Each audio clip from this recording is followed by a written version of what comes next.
کہ یہ جو زوم پہ ارینج کروائی تھی میٹنگ، یہ کروائی تھی سلمان احمد صاحب نے، جو گانے والے نہیں ہیں پاکستانی اور بڑے عمران خان کے قریب ہیں اور کبھی کبھی خود کو دانشور بھی سمجھتے ہیں، تو انہوں نے یہ ارینج کروائی تھی زوم پہ. اور یہ جو ان کے گروپوں میں ہے، پی ٹی اے کے مختلف گروپوں میں سلمان احمد صاحب نے ہی شیئر کی تھی وہ گفتگو. تو اس طرح تو وہ جو میزبان ہیں وہ خود ہی اگر گفتگو لیک کر دیتے ہیں، لیک نہیں کہیں گے پھر اس کو، اگر وہ جاری کر دیتے ہیں اپنے کارکنوں کو، اپنے رہنماؤں کو، تو پھر تو یہ کسی کا قصور نہیں. وہ خفیہ میٹنگ تو ہے نہیں تھی کوئی کہ جناب اس پہ کوئی اس کی تذلیل ہوئی اس کا تو ان کی، یا اس کی عزت پہ کوئی حرف آیا ہو. وہ تو ایک بندہ، ایک سیاستدان بات کر رہا ہے دوسرے سیاستدان سے اور اس سے مدد مانگ رہا ہے، تو اس میں وہ دعویٰ شعوہ جو ہے وہ امکان اس کا جو ہے وہ بہت کم ہے. دعویٰ تو جناب عمران خان کا بنتا ہے ٹیلی گراف پہ، جنہوں نے یہ خبر دی ہے اور عمران خان نے تردید بھی کی ہے. انہوں نے یہ خبر دی ہے کہ جناب عاصم منیر نے کوئی ان کی اہلیہ اور فرا گوگی وغیرہ کے جو تحائف وغیرہ لینے کی کرپشن کے ثبوت سواد اکٹھے کر کے پیش کیے تھے عمران خان کو، اور عمران خان نے پھر ان کو تبدیل کروا دیا، غصہ کر گئے. اور عمران خان نے کہا جناب ایسی کوئی بات ہی نہیں، اور عمران خان بالکل جھوٹ بول رہے ہیں اس میں، یہ کوئی اب کی خبر نہیں ہے، یہ پاکستان میں بھی یہ خبر جو ہے چھپ چکی ہوئی ہے. اور پھر ہمارے وزیر اعظم نے اسمبلی کے فورم پہ یہ اس بات کی تصدیق کر دی ہے کہ میرے ذاتی علم میں ہے کہ ایسا ہی ہوا تھا. انہوں نے ثبوت دیے تھے اور انہوں نے جنرل باجوہ سے یہ کہا تھا کہ اس بندے کو فارغ کریں اور فیض حمید کو ڈی جی ISI لگایا جائے. 8 مہینے انہوں نے کام کیا ہے، اور اتوار والے دن، چھٹی والے دن ان کا نوٹیفیکیشن ہوا تھا فیض حمید کا، اور وہ کال فیصل وابڈا رات کو 11:15 بجے، اتنی یعنی جلدی میں صبح نوٹیفیکیشن ہوتا ہے، نوٹیفیکیشن کے بعد ان کو چند گھنٹے ملتے ہیں، اور اس کے بعد فیض حمید صاحب جو ہیں وہ رات کو 11:15 بجے وہ ISI کے چیف کے طور پہ اپنا چارج جو ہے وہ سنبھال لیتے ہیں. فیصل واڈا نے تو اور بھی بہت ساری باتیں کی ہیں، بلکہ اب کھل کے باتیں کرنا شروع ہو گئے. انہوں نے کہا جناب انہوں نے جب یہ معاملہ ہوا تھا تو عاصم منیر صاحب نے مجھ سے بھی بات کی تھی، تو جنرل باجوہ سے ہی بات کی تھی. جنرل باجوہ نے کہا تھا کہ آپ عمران خان کے نوٹس میں لائیں، اور انہوں نے اس سے پہلے مجھ سے بات کی تھی. تو میں نے کہا چھٹ پڑا یار ہمیں بدمزگی ہوگی. تو انہوں نے کہا جناب اس پہ میں کیسے خاموش رہ سکتا ہوں. اور پھر وہ یہ بھی کہتے ہیں جناب سینٹ میں کچھ مینیج کرنے کے لیے عمران خان نے انہیں کہا تھا اور عاصم منیر صاحب نے انکار کر دیا تھا، تو کہ جناب یہ سیاست میں شداخلت جو ہے یہ ہمارا کام نہیں ہے. اب گواہ جو ہیں عمران خان کے گھر سے ہی گواہیاں آنا شروع ہو گئی. وہ کہتے ہیں بہت سارے لوگ جو کابینہ کے ہیں، بہت سارے لوگوں کو ان معاملات کا پتہ ہے، جو بشرا بی بی والے معاملات کا بھی، اور وہ جو ملک ریاض سے انہوں نے کوئی ہیروں کا ہار سیٹ سٹ لیا تھا، نیکلس پہلے آیا تھا، نیکلس ہے، پھر جناب ہار ہے، اور پھر کیرٹ کا چکر. وہ تو آڈیو بھی لیک ہو گئی تھی ملک ریاض کی اور ان کی بیٹی کی جو گفتگو ہے. تو بہرحال عمران خان کو چاہیے نا، اگر یہ سارے جھوٹے ہیں تو جائیں ٹیلی گراف پہ جا کے وہاں کیس کریں، دعویٰ کریں ہر جانے کا جناب میری بڑی یہ بستی ہوئی ہے، بڑی حد تک ہو گئی ہے جناب، کہ جناب میں اپنی بیوی کی کرپشن بچانے کے لیے ISI کے DG کو، حالانکہ یہ پہلے کہتے رہیں گے جناب DG ISI اور فوج جو ہے وہ وزیر اعظم پہ نظر رکھتی ہیں، اور میں اس لیے میرے ساتھ ہیں کہ میں پاک صاف ہوں، میری کرپشن کوئی نہیں ہے، میرے ٹیلی فون ٹیپ کرتے ہیں یا کرتے ہیں تو کرتے رہیں، جس کوٹی کے لیے بھی ضروری ہوتا ہے. اچھا اب آتے ہیں جناب عدالتوں کی طرف. عدالتیں کر کیا رہی ہیں؟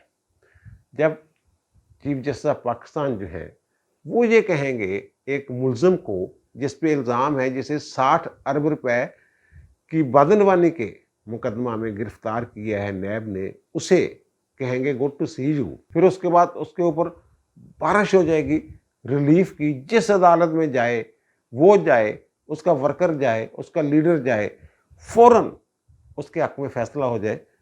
تو پھر اس کے بعد وہ جو دوسری طرف سے ہو رہا ہے وہ ہونا ہے نا. فوجی عدالتوں والی جب یہ خبر میں نے دی تھی تو میں نے یہ ذکر کیا تھا، عرض کیا تھا کہ جناب یہ عدالتوں سے جو موجودہ عدالتیں اس کی ذمہ دار ہیں، یہ انصاف کاری نہیں رہی تو پھر وہ ظاہر ہے پھر کورٹ مارشل کی طرف جائیں گے اور معاملات ہوں گے. 245 کے تحت جو فوج والا معاملہ ہے وہ بھی میں نے ذکر کیا تھا کہ اگر فوج کسی جگہ پہ ایکشن کر رہی ہو